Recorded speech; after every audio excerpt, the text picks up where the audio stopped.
Thank you for joining us today for the reading of the Word of God. We strive to always present the Word of God as it is presented in the NIV Bible.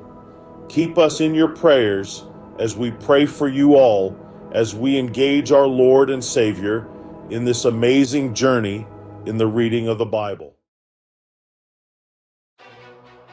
When Ishbosheth, son of Saul, heard that Abner had died in Hebron, he lost courage, and all Israel became alarmed.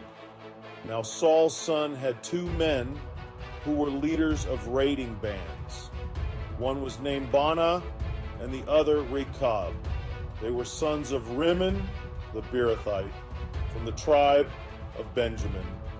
Beeroth is considered part of Benjamin because the people of Beeroth fled to Gittaim and have resided there as foreigners to this day.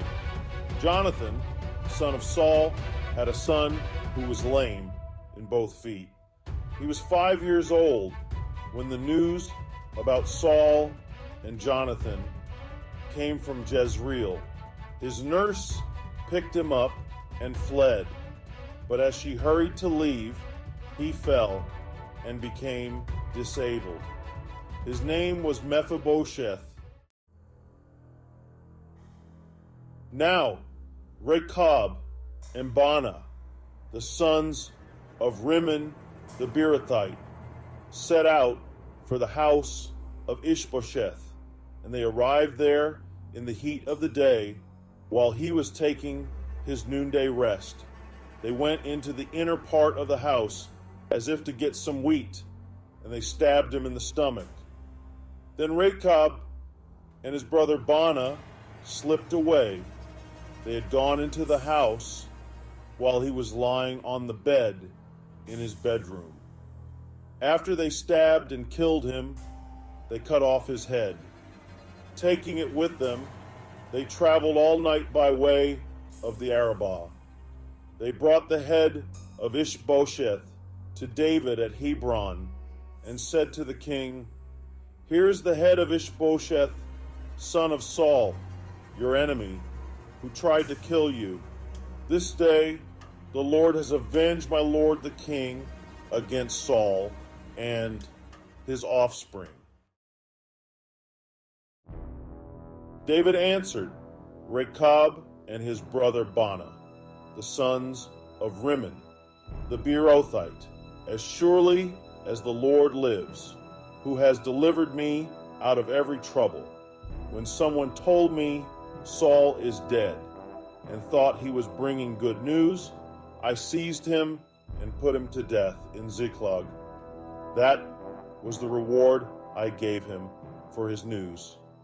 How much more, when wicked men have killed an innocent man in his own house and on his own bed, should I not now demand his blood from your hand and rid the earth of you?"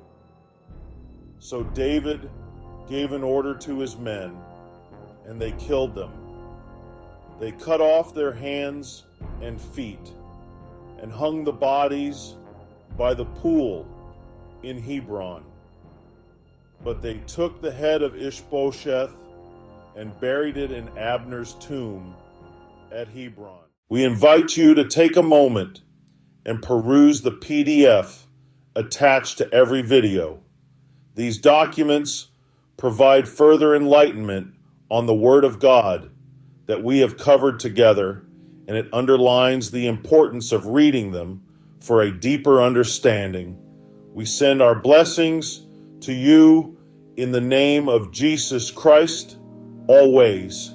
Your presence in the next reading of God's Word would be highly appreciated. Be there. We await your involvement with excitement.